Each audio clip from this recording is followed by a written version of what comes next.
Hello, hello, hello. Mic test, mic check. I'm getting set up here. Feel free to comment if you come in and you see this is alive. Do you read with playing cards? Is the poll for today. Get that up. Put that in. All right, now we're just checking to make sure everything is live on my other device, and then we'll get started. So if you stop by, definitely say hello in the chat. You have to subscribe to comment on my chat, but that's comment on my chat. Okay, there we go. So I know that I'm live now. All right. So this was a surprise live for me as well as you. Oh, look at that. So we're in some kind of mirror mode. I've never tried this with my computer before. So yeah, so there's that little problem. But if we take this out, we won't have to worry about it. So yep, I don't know if I can reverse this with this computer. We'll see. But I was just trying something new. It's like a big surprise live for me, testing my everything. All right, so why am I going live with this? I've already done one video about the Little Reaper deck. And so the question is, why would I do another one? And I'll tell you why. The reason I'm doing another one is because I saw a couple of things come across my feed in the last few days about the Little Reaper Tarot. And I looked at it and I thought, gosh, that looks really familiar, but it doesn't actually look like this Little Reaper. So this Little Reaper was a playing card deck that I got a while ago. I love it very, very much. Played with it regularly. I played with it over the holidays with family. And it's not what you're seeing on TarotTube or being advertised as the Little Reaper Tarot. This is the Little Reaper playing cards. Ooh, the lighting is funky. These are the Little Reaper playing cards, not to be confused with this newer thing that's out called the Little Reaper. Let's try that lighting better. Not to be confused with this newer Little Reaper. So I want to walk through this again, and I'm going to link my original walkthrough because it's funny because I didn't know what I was getting exactly, and I just laugh. Like I start walking through and then I just start laughing, and I laugh more and more and more. So here we go. So if you're familiar, if you've seen this new thing that's out there, the Little Reaper Tarot, you'll see how looks kind of familiar. Not exactly. So I feel like there's an entire conversation that could be had around copyright and inspiration. So, anybody who's involved in the creative arts, whichever kind they are, can say, look, there's nothing original out there. We're all just working with other stuff and trying to make it our own somehow. I didn't invent red. I did not invent the C major scale. But when I compose at the piano, I'm using the C major scale, right? So the question is, when do we go too far? So here, for example, this is obviously Mario. Obviously, this is our Little Reaper is, we can recognize this classic Nintendo game. But it's a cartoon of Mario. It's a character reference. Some people say it's fan art. You can get away with fan art up to a certain point. Here's another example. Okay, we all know that's supposed to be Baby Yoda. I find it extremely entertaining. Has it crossed the line? I don't know. I'm not sure where the line is. This whole intellectual property thing is hard to understand to me. I'm not going to pretend to get it. And I've been working in the creative arts my entire life. So, like I said, I am going to link the original walkthrough of this so you can see how funny I thought it was. And when I was playing with this card deck with my family over the holidays, they finally said, you have to put that to the side. You're just laughing too much. Like, I would get a hand and I would just start laughing. And they were trying to teach me a new game, so that didn't work out too well. And you can see this is a much loved and used deck. It's all dinged up. Okay, so here, this I think is completely fair game. Leonardo da Vinci, I don't know if he does have descendants or not, but nobody's getting hurt here, right? We all know this is the Vitruvian Man. It's Leonardo da Vinci, and they put Vikram has put his character. Vikram, I'm not sure. Vikram has put their character on top of this. Again, I'm sorry about this mirror image thing with the backward numbers.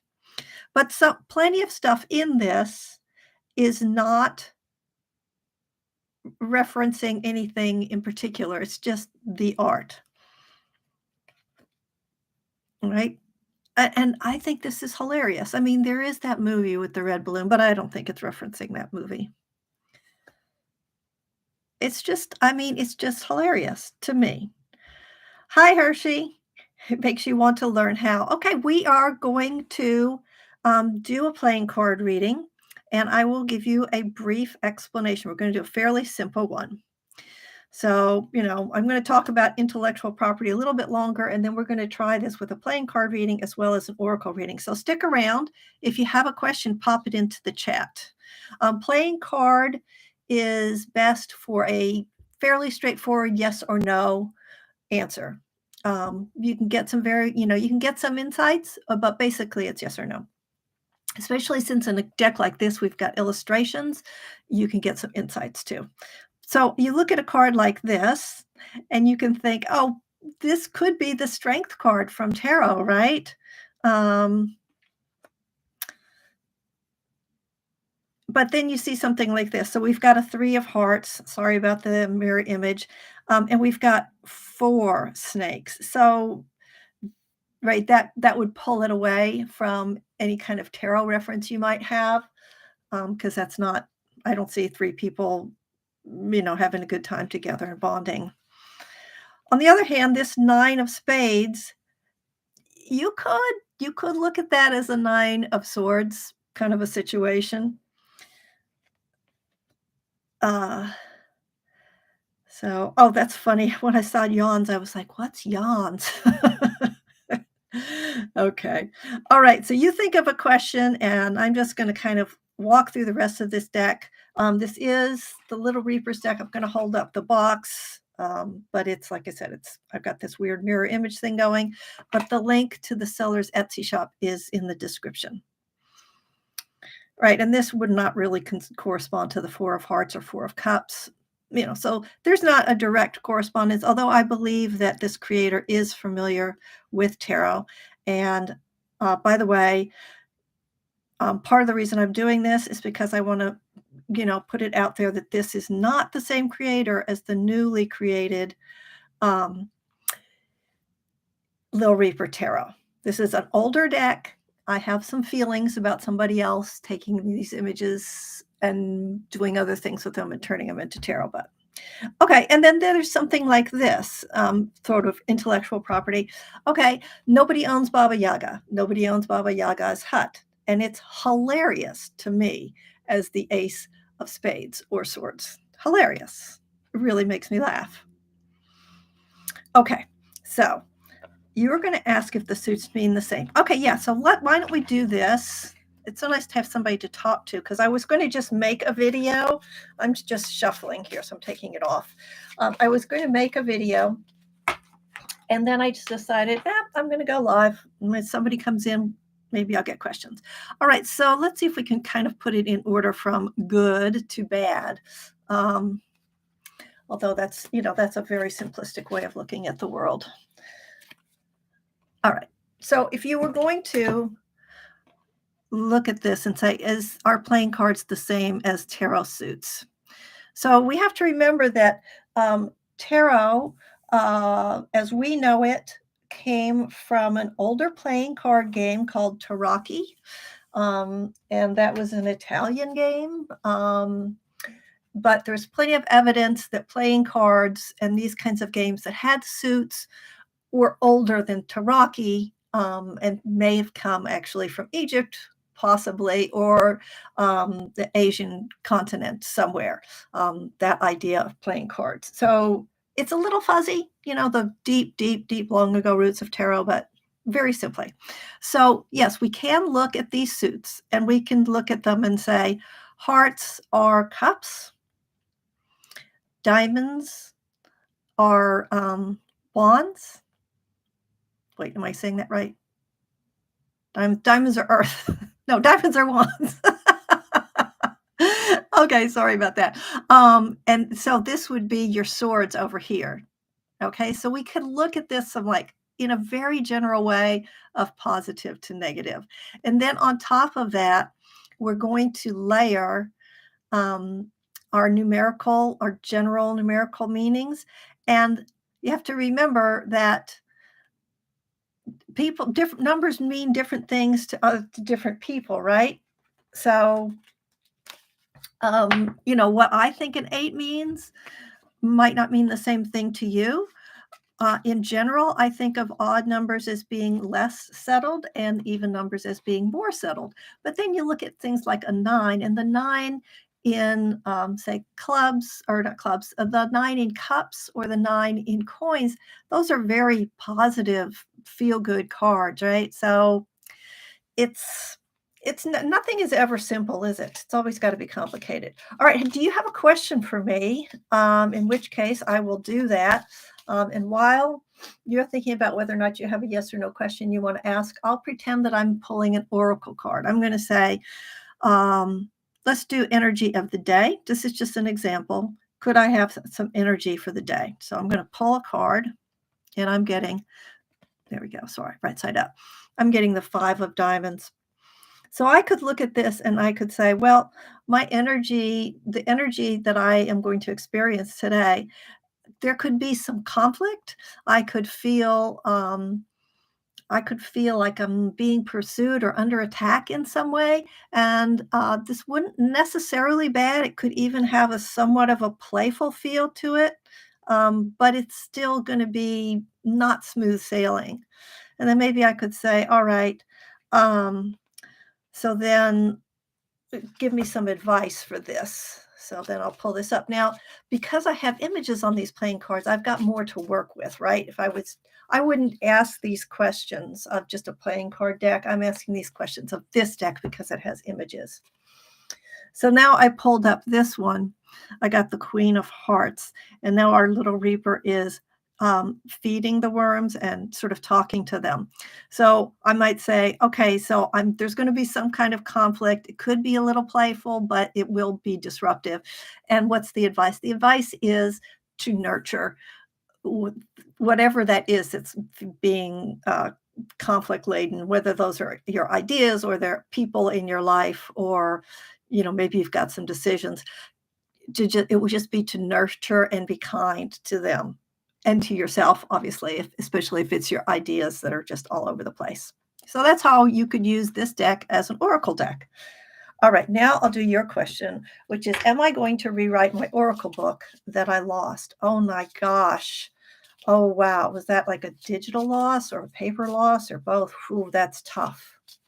That is tough. Okay, so I'm going to have to take a minute and breathe and clear myself with that energy, because honestly, I'm having some feelings. I don't want my feelings to be in the way. Okay, yeah, oh boy. All right, I don't want my feelings to be in the way of your answer. So.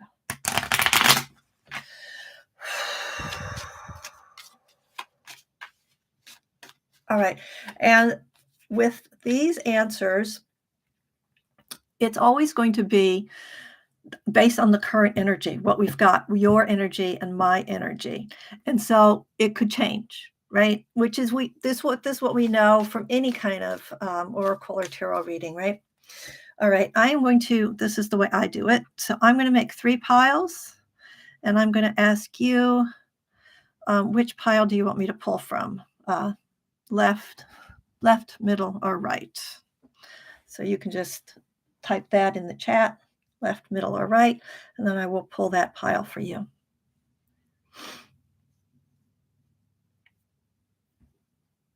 The middle, okay. All right, so for a simple yes or no answer, you would pull 3 cards like this. And there are no reversed, obviously, because they're playing cards. It's only because we have these images that we've got some reverses. Okay. So the current energy is that you're not going to find it.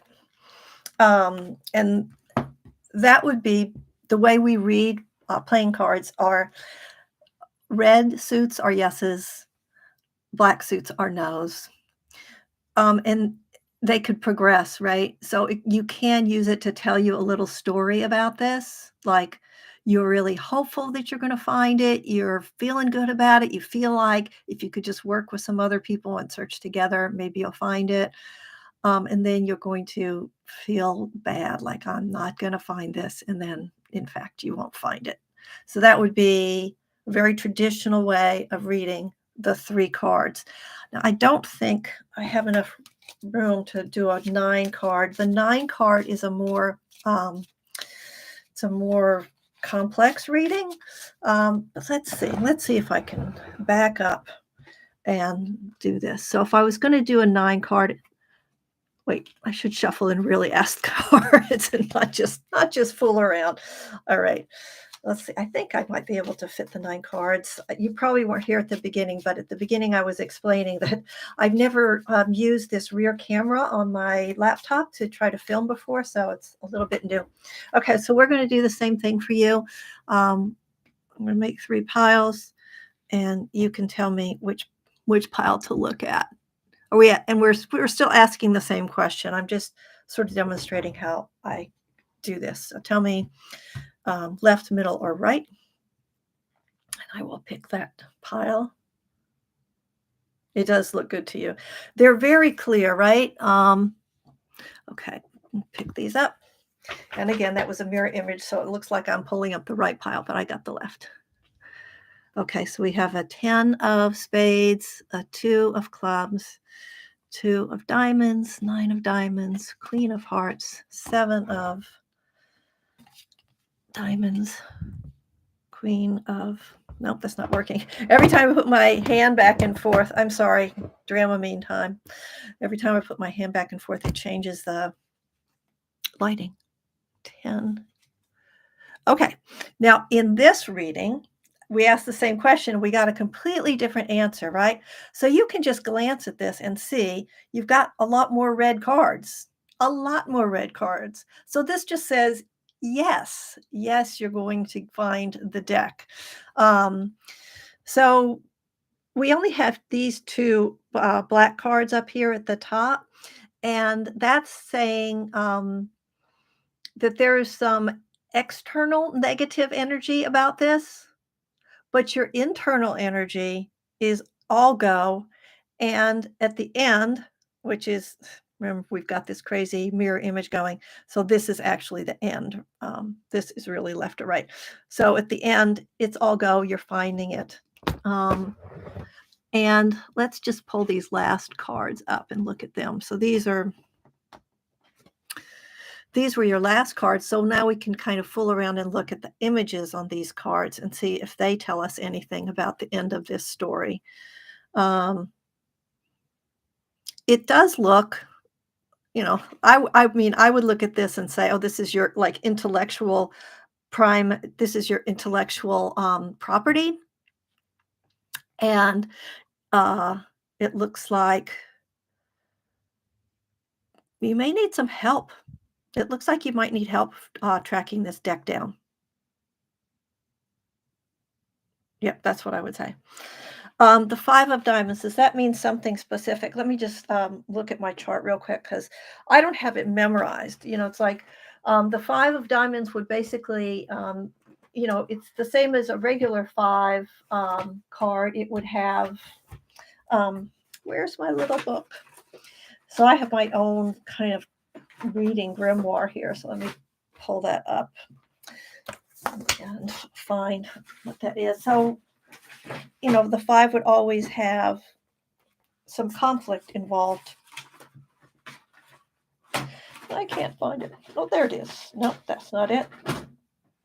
Yeah, I don't have individual cards memorized like that. I always have to just sort of look at my book, right? But yes, it feels like it's possible that you can find it. So I hope you do. And no, you meant just having 5 diamonds in the read mean anything like it would in. Oh, I see. Um, Not necessarily. Not in this particular question. It wouldn't. It would just be there's a lot of that. A lot of there's a lot of positive energy, a creative positive energy, right? The wands. So it would mean that. So I hope you find it. If you find it, you know what would be super cool?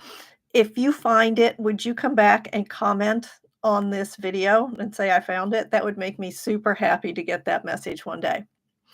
All right. So I think I'm going to wrap it up now. I have to do muggle work. So sad. But thanks for stopping by.